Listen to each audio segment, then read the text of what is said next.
Today, and this is after a lot of discussion with a lot of docs, in the way that chiropractors think, and I want to just paint a picture here for you guys, is when we get out of school, we have this vision of caring for people, and it's this heartfelt feeling that we have. It's almost an emotional feeling that we want to help people change their lives. You know, the biggest question that students get asked when entering chiropractic school, for the schools that do either a virtual or an in-person interview with that potential student, is why do you want to be a chiropractor? And ultimately the answer in 99% of cases is, I want to help people.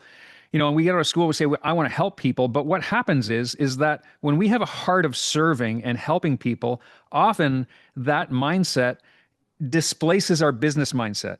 So ultimately, for those of us who have either opened up a practice or bought a practice or started a practice from scratch, whatever we've done, even for associates that work in a practice, we forget how to run a business, or we ignore things that are going to help us run a better business or a more successful business to allow us to serve more people, get better results, build a lifestyle, build a team, and be able to compensate our team very well for being part of that mission.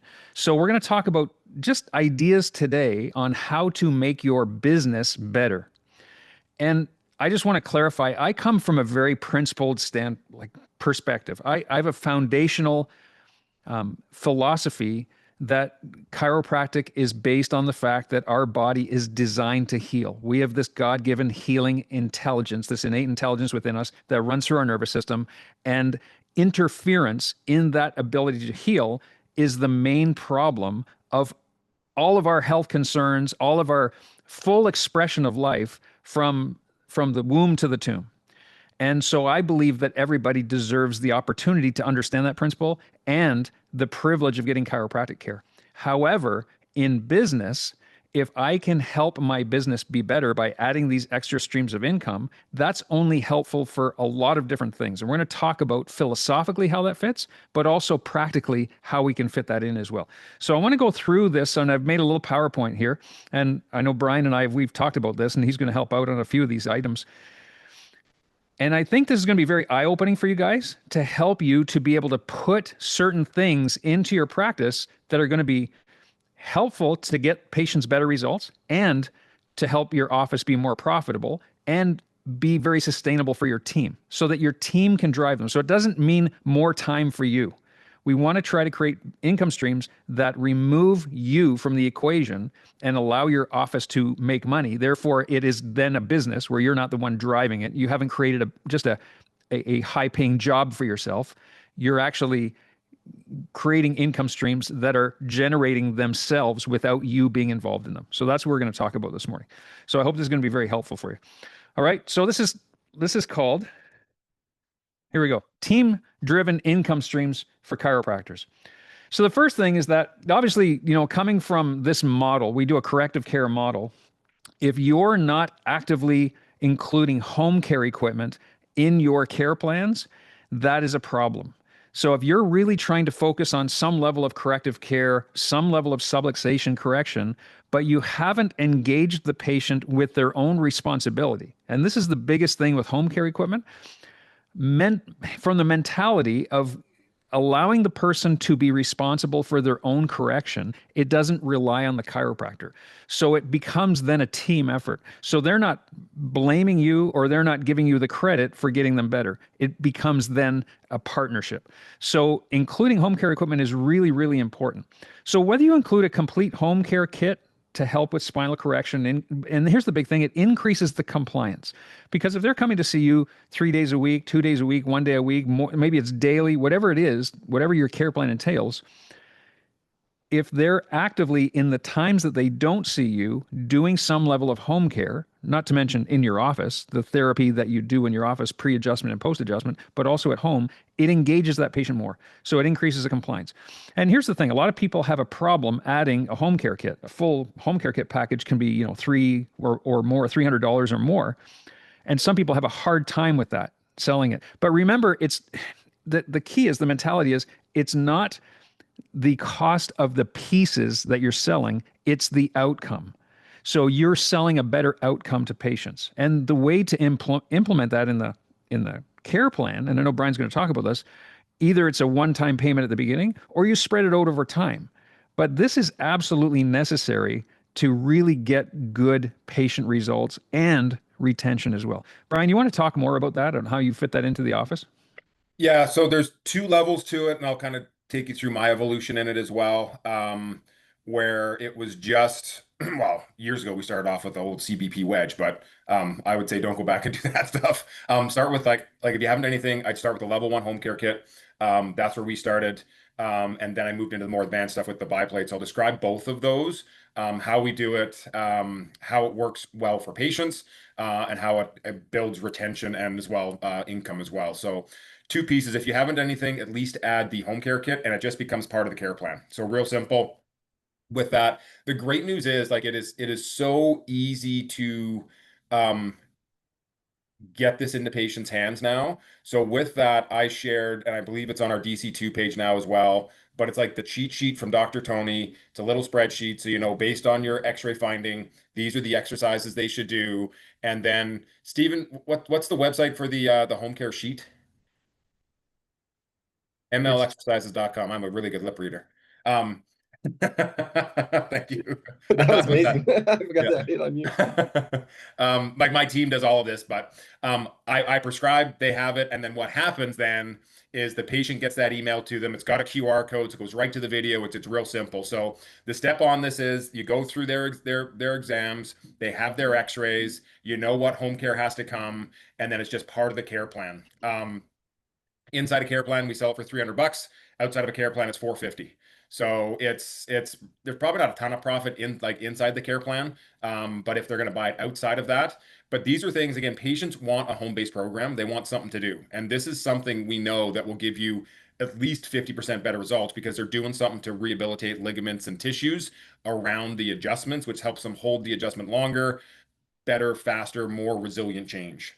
So it is simple as that. You put it in, they do that, and we just check in with them during their day 4, 5, 6. How's it going? If they didn't get it from the videos, we do a class once a week in the office where it's a group class. My tech runs it, and it's real simple to teach them. They just watch the videos and then they're able to do it. Um, the second piece we then added, so that's the first step to do once you get good at that. The next step then we did is we went to more of the advanced rehab. So most of you have been to my office, so we got the vibe plate set up. And so what that is until they've signed a care plan, like all my existing patients, they have what we call an advanced add-on, so they can add on and buy extra to do that. Um, Otherwise, every patient that starts, we just have an $85 adjustment. That's just what it is. It was 60 without, now it's 85 with the advanced. All that is they put a cerviguard on and either an anterior or posterior, and anyone wants to learn this, it's super easy to figure out, pelvic weight. And they're on that for 10 minutes. And I'll tell you, it's an accelerator. We probably go another 50% faster now with that. The vibe is an accelerator, but again, it's something that sets you apart. I just got a comment from a patient who just started. He's an architect, works in my building. And he's like, you know what? I gotta say, what you do here is something that's so different. I've been to chiropractors before, but I more just went when things were really bad. And I went when the symptoms were bad. And they would tell me to stick around, but it was his like his terminology, it was just the adjustment. Like there wasn't like the stuff I do in the office, after my adjustment. There wasn't these things I was doing at home. And he goes, and when you've put all this together and I've been through the report, now it all makes sense. So it makes sense why I would be here now to fix it, but also why I'll do this now forever to maintain it because you got all the pieces together, just makes so much sense. So obviously a very bright person. Now he's an architect, but he's also like, this was like on day 5 or 6. He's telling us this makes sense while I'll stick around forever. The other people recommended. He goes, I just didn't know why I was going. Right. So it's a huge piece and it increased my adjustment collection by $25 per adjustment. So it's increased that a ton, and it's not that hard to do. So anyone who's looking to do that, you can ask me on it. Happy to help out with that. But I would first do just a regular home care kit, get that in there. It's great for patient compliance. They get better results. They'll stick around longer. And then after that's going well, then I would move on to the advanced. I would definitely charge for it. I know some people don't. There's a value to it. There's faster change to it. They're on it for 5 minutes. Once they've started care plan, there's a second setup. If they don't sign a care plan, they just get for $25, they get the one setup for 5 minutes. Otherwise, then it becomes two sets for 5 minutes. Here's the big thing, and Brian, you just hit it, is that the profit you make by selling a care plan is minimal. It's a one-time fee, right? You make a few bucks on the sale of the care plan, but it's the residual income in the retention of that patient over their lifetime. That's where it's going to be beneficial. That's what makes the big difference. And here's the thing. Let's look at the whole quote unquote sales process, if you will, is that's the value in doing this day two x-ray. If you can, before you do this x-ray, show the patient how to do care, and whether you do it on day two or day three, whatever, but this is a great way to solidify in the patient's mind how valuable and how important this home care equipment is that you go through, you show them their tractioning, wobbling, vibration plate, head weights, whatever it is you do, you adjust them and have them do their therapy, have them do their care or their home care that they would normally do at home, and then take a comparative x-ray and be able to show them, when you show them their x-ray report, the day one x-ray, and then the x-ray after they do their home care or their therapy plus the adjustment. And when you see a visible difference there, in the patient's mind, that is the stimulus. That's the urgency. That's enough to make them say, yes, I get it. Yes, I'm willing to pay for this. Yes, that makes sense to me. So that's the whole value in doing that. And then have a system in place where you're constantly going over, at least asking them questions or get them to show you. And this is one thing that, again, my team did all the time, is that every single re-exam, before the re-exam, they would get the home care kit and ask the patient to show them what they're doing at home. And then they would guide them and correct them and ask them how often they're doing it. And obviously, if they couldn't do it, that was a sign that they're not doing it. And then we would have that conversation. So put the systems in place to make this valuable for yourself. And hey, for those of you who are just starting out or maybe seeing low volume or maybe not even doing care plans or charging by the visit still, because let's be honest, I know there's people that are going to be watching this that do that. Very simply, start with sleep rolls. Just piece it together. Start with something that's very easy to implement, but at least it gives the patient some responsibility in their progression, in their spinal correction. Okay? Hope that makes sense. One big piece, if you're worried about like the number part, like whether you're adding a full home care kit, whether you're going to some of the advanced rehab stuff like that, in my experience, people are not as much worried about the dollar. They're more concerned about the result. So the fee becomes much less of a conversation when they know the result they're going to get. So when you can show a pre-post x-ray, whether it's just level 1 with a head weight or it's level 2 with like pelvic and cerviguard on, and they see the monster change, they're like, I want that. I know what this does. I know how I also felt different after that. That was different than I've had anywhere else. And now the fee becomes a lot less of a conversation because they want the result. It just makes sense. When you look at this whole day one, day two, day three, when you implement this, day one is the discovery day where you do the exam, you create urgency, give them a little bit of instruction and education as to the importance of subluxation, the importance of neurological integrity in their body and the ability for that body to heal without interference. And then you take them through the steps and you talk about the fact that misalignment causes that problem, and if it doesn't get corrected, it gets worse. And then you can show them the comparative x-ray, and then you give them a doctor's report and explain the importance and share the vision and the mission with them, and then show them their own x-rays and their comparative x-rays and how this all fits together. It's an incredible sales process. And let's just boil it down, because that's essentially what it is. And if you do that properly and you do it with integrity and your heart and it works. And here's the other thing too, is that make sure your team is doing this. If your team's not doing home care, there's no way you're going to be able to sell home care in your office. Your team needs to be doing it. They need to understand it, engage in it, and be able to teach it as if they're experts in it. And to be experts in it, they have to have done it. So start there. It's a very, very simple thing to increase your ability to transform lives in your office. And whether you're taking x-rays or not, because some of you, I know you're just doing nerve scans, do the same thing with nerve scans. I mean, do a pre and put home care in and do a pre and post nerve scan. Like it's very simple the way you do this if you use the technology that you have properly. Okay. We'll move on to the next one. So a lot of you sell supplements or some sort of vitamins or something in your office, but you don't have a system to really monetize that well. So here's a way to really do this very, very effectively.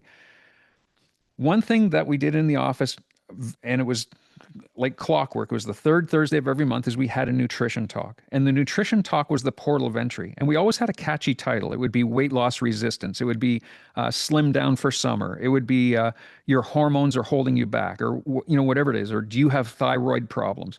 And people would come to this nutrition talk, and we had a series of 3 different talks that we would just rotate quarterly.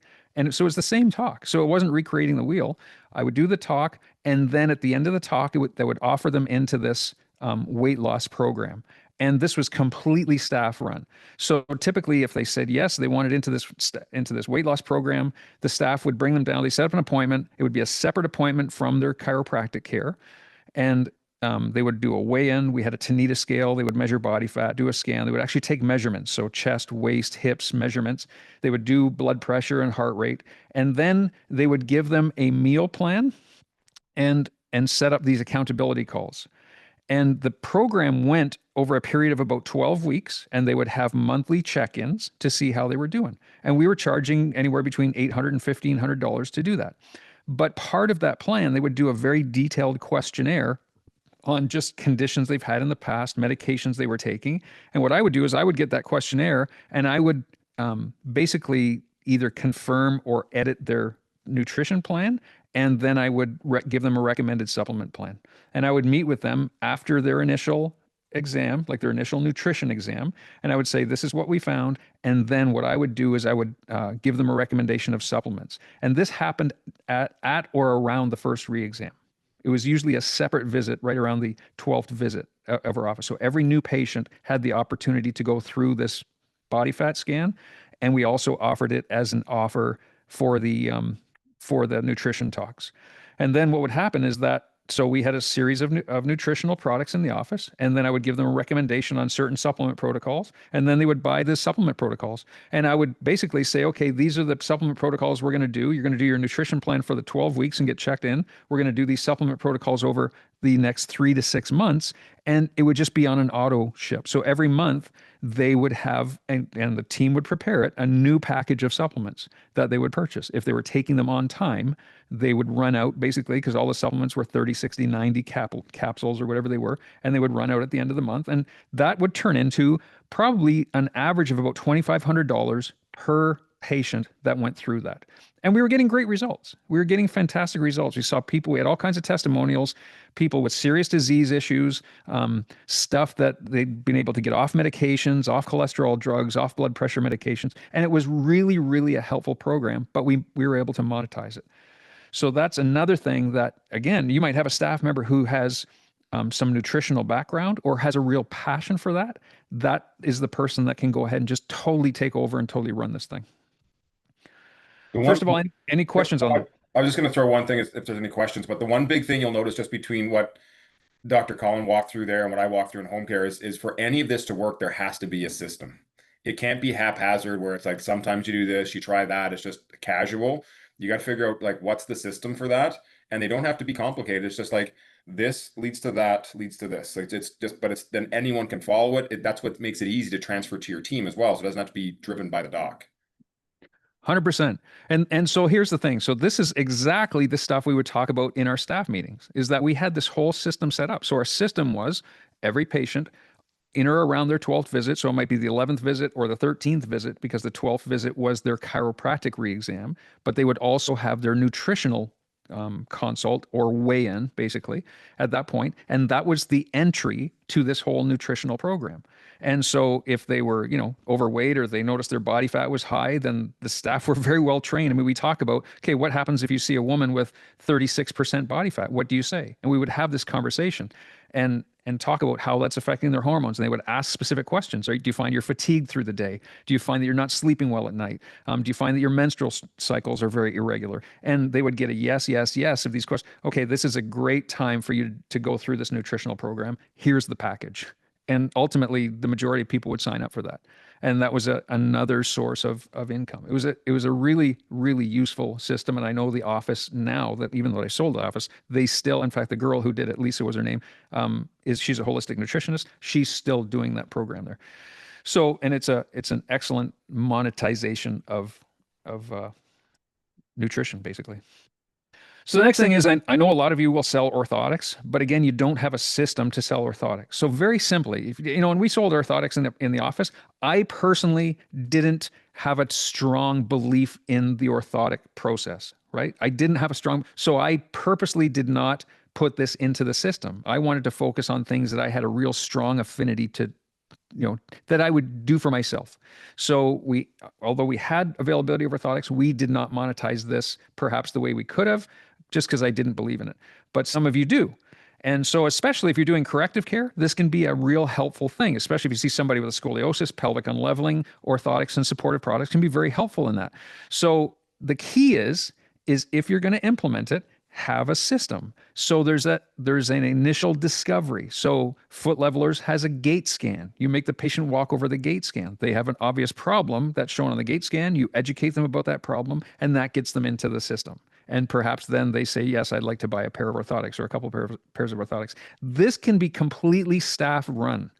You get a digital gait analysis, or you get bilateral scales, or a posture SAM unit, spinal analysis machine, and the staff can completely do, and you put it in, you know, part of your discovery in the first few days of that patient being in your office, or you do it around the first re-exam, however you want to implement it.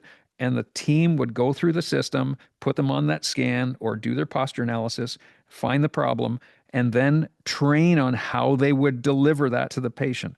I see that you have a pelvic unleveling. I see that your weights are 14 pounds heavier on your left side than your right side. That's clearly a sign that there might be a postural imbalance. How about we go into a deeper examination for that, or let the doctor see that and see if you're a candidate for orthotics. So it's a simple thing to put in if you put the system in place. And with orthotics, I mean, you guys probably already know the profit margins are actually quite significant in that. Typically, it's anywhere from $150 to $500 a pair or more, depending on what products you're selling. So something to think about. This is a big one.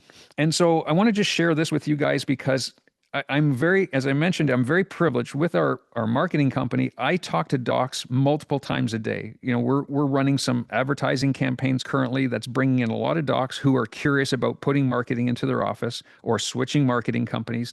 And here's one thing, and I'm going to share this with you guys. What I see in the marketing world now, the ads that are truly performing the best are ads, and I said this to Eric the other day, are ads that are not chiropractic ads. In the last 12 to 15 years that Facebook has really started, you know, chiropractors have really started advertising on Facebook and Instagram. The chiropractors that market symptomatic care for chiropractic have become a commodity. So two things. We have to, first of all, if you're running ads, you have to be very smart, and you have to be very unique so that patients that see your ad, because they've already seen 10 other ads, probably in the last 24 hours from chiropractors in their area, your ads have to be really strategic to get the attention of those people.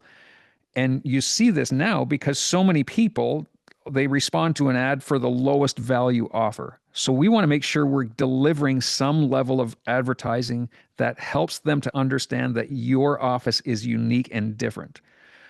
Decompression or other modality ads are attracting the most attention right now because, and unfortunately, I'm going to say this, there is a market of people who want care, who want pain and symptom relief, who want to feel better, who want their life back, but they don't want chiropractic care for whatever reason. But they're willing to respond to a decompression ad, but not a chiropractic ad. So think about that. So decompression typically is the best use of extra space in your office. So if you have, let's say you have a room in your office that maybe you're renting to an RMT. Think about the monetization of that. Maybe it's a room that's 140 square feet, you know, like, or, you know, 10 by 12 kind of room, 120 square feet. And the massage therapist is in there.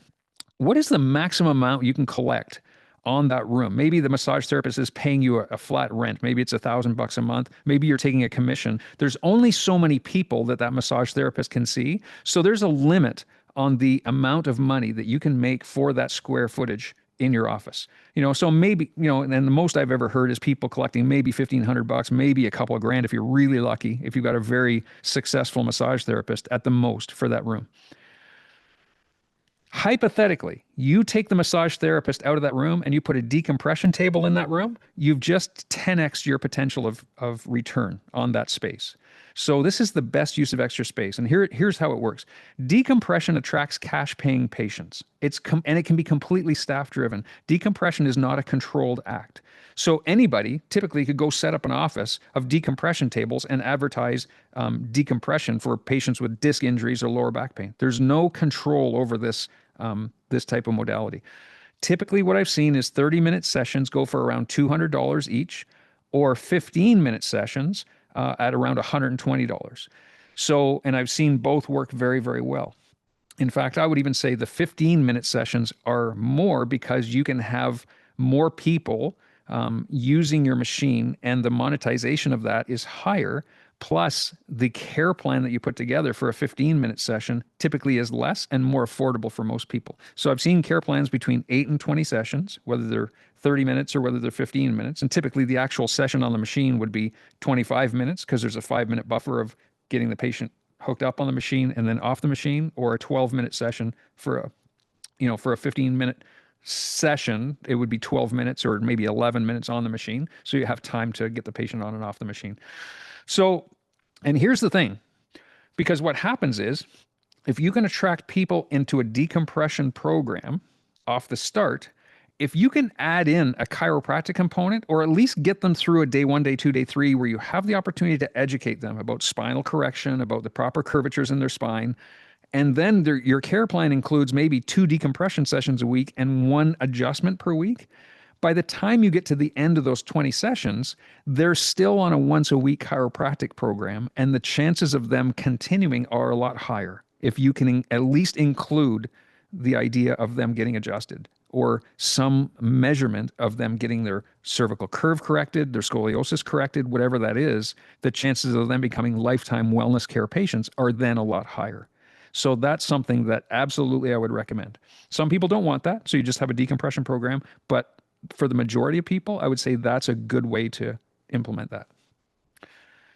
The other thing too is that decompression tables. So to add this in your office, so if you're thinking about this, I should honestly have an affiliate link for this, because I think I've talked to so many docs about putting this in so far, and literally it's probably 40, 50 docs that have done this so far. Just got one table. You can get a decompression table for anywhere between 15 and 20 grand. It'll pay for itself usually in the first 3 months. So, so one example, and I won't mention his name, but he was in our network and collecting, doing chiropractic care, collecting typically around 25 to 30K a month. It would go down in the summer months because he's in the southern part of the United States. And we talked about this about 2 years ago, and he pulled the trigger, got a decompression machine. He bought the higher end decompression machine. It's all computerized. It looks like a spaceship, but patients look at it and go, wow, it has the aesthetic appearance of being valuable.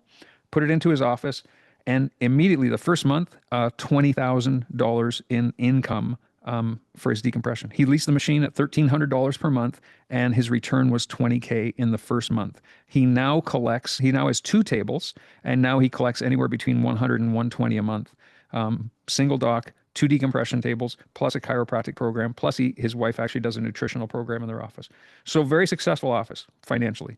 A lot of that was by putting in decompression. And here's the other thing, guys.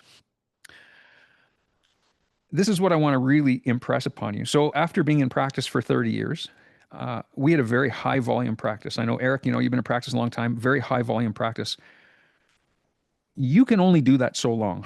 Like by the last 5, maybe 10 years, the last 5 or 10 years, I was tired, and we had associates. So thank goodness that, but I could not adjust the volume of people that I was adjusting in the prime of my career continuing on. And that's why you see a lot of chiropractors who practice high volume practices burn out later in their career. They burn out, they have family problems, divorces, whatever, and sell or leave their practices. So I want you guys to have something that is sustainable in the long term. And this type of thinking helps you be sustainable. Okay. Next one, soft wave, shock wave, stem wave. Okay. This is a hot thing right now. And from a marketing perspective, ads that focus on soft wave, shock wave, stem wave, they're basically the same thing. Like there's really no difference. It's an electrical impulse machine that helps to break down the cells, and it allows the body to rebuild cells in a damaged area by decreasing inflammation. So that's the kind of the basic philosophy behind it. But it's very hot in marketing. It gets a lot of response from patients because now you can advertise. Your hook is to symptoms like shoulder problems, wrist problems, elbow issues, knee problems, hip immobility, ankle sprains, plantar fasciitis, things that people have, like they're very, very common problems. It's very symptomatic, but it's a great way to get people to enter into your office. And then if you have the system inside to educate them about spinal health and neurological health, and get them into a chiropractic program, fantastic. It's also a great way, excuse me, it's a great way to keep you principled in your office. And I had this conversation with, again, one of our people in our coaching network, very high volume office. And she's seeing 150 people a day. And she said the biggest thing that slows her down was when people started talking about all these different symptoms during the visit. And, she's only spending 2 minutes with each patient. And she said it would slow her right down and get her behind. And I said, why don't you just put a soft wave machine in? And I said, then you can stay more principled because you can still focus on their spinal health. And rather than try to retrain them on the principle of chiropractic, that, yeah, I'm going to adjust your atlas and that's going to open up nerve pathways to help your ankle heal and the swelling go down in your ankle. Instead of that, hey, we have this soft wave machine. What I suggest is you try 6 visits on the soft wave machine. Here's the package, or talk to the person at the front desk. We've got a package made up for that. And immediately in the first month that she started doing that, without advertising, she collected an extra $15K by doing that. Just putting that in place. And it helped her to be more precise in her adjusting and more specific and more time effective. So packages of 6 to 12 visits, typically soft wave treatment is anywhere between 3 and 10 minutes.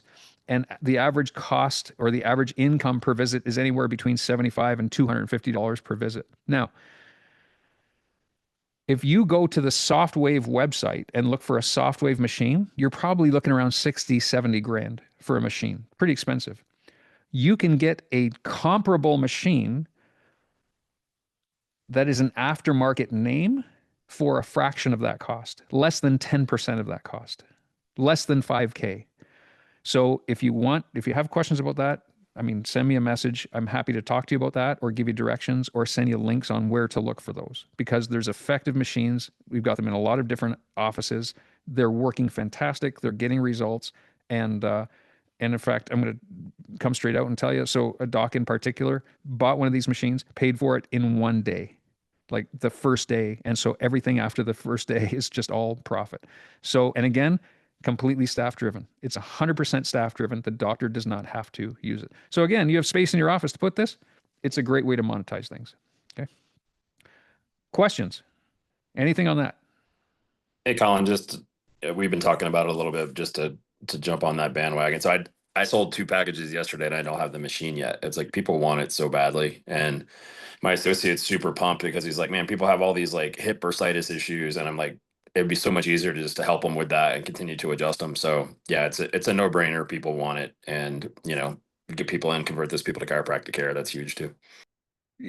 Eric sent me a message yesterday saying he sold his first package without having the machine. I just started laughing. This is fantastic. And now you just told me you sold 2. So that's incredible. Yeah. So if you're thinking about doing this, I highly encourage it. I'm going to tell you, if I was going to go back into practice, my practice would look very different than what it did in the past. I'd still adjust people for sure, but these impressions, soft wave, I would absolutely have them in place. Okay. And last thing, I know a lot of you talk about associates and independent contractors in your practice. Well, and this is something I can talk from, authority with, because I've had very, very good associate independent contractor agreements, with associates for many, many years. So I was in practice for probably 8 years, maybe 7 years before we got our first associate. And it honestly was great. But here's the thing is I went into it with a mentality that I know associates are there to look for a job. They're looking to make income, and they want to go at the, they're only becoming associates or independent contractors because they don't want to start their own office. They don't want the responsibility or the risk of starting their own office. So I wanted to provide, this was my mentality, and Kim and I talked about this too, is we wanted to provide all of the tools for every associate to improve their skills in every way, whether it be with patient communication, patient care, understanding the administrative part of running an office, and leadership, and train them in those ways so that they one day could have their own office and use the training that they had in our office to then be successful. And I can honestly say that every single associate that we had now has their own practice, every single one. So that mentality served us very well. And I would say that's something to think about as you go into these agreements, because here's the big thing: more associate agreements go bad than are successful over the long term. They usually end up in animosity, or somebody leaving and moving down the street and taking all the patients they had. So there's lots of things to talk about. But if you're thinking about getting an associate, I know some of you have them already, but if you're thinking about getting an associate, the purpose of getting associate is two things. Number one, to free up the doctor's time, and to handle the overflow of patients. So in other words, get your office busy first, put the systems in first, train your team first before you therefore have an associate. Because if you're thinking that you're going to hire an associate to help you get busy or help you have a more successful office, it never works. You have to have the systems in place first. So in other words, become the leader you need to be first before then you can lead an associate. That's how it's going to work out for you. The training is the key. It has to be regular. So with every single associate, you have to have, whether it's group trainings or one-on-one trainings, and that's something we wrote in stone. In fact, I was just telling somebody recently, with my associate, I would meet with him, well, specifically one of them, 5 a.m. on a Thursday morning, and we would work out together, and then we would train together before we started at 7 a.m. And that was written in stone. We did not miss it. In fact, if he was late, there would be some punitive effect on that. So he just knew that he just couldn't be late.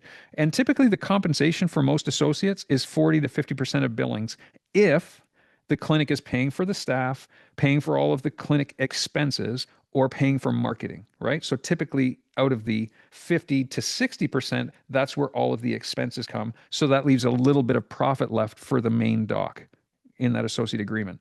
So if you're paying your associate 60, 70 or higher percent, then there has to be some responsibility of them, either paying for some of their staff or paying for their own marketing or whatever that is. Okay. There has to be that level of arrangement.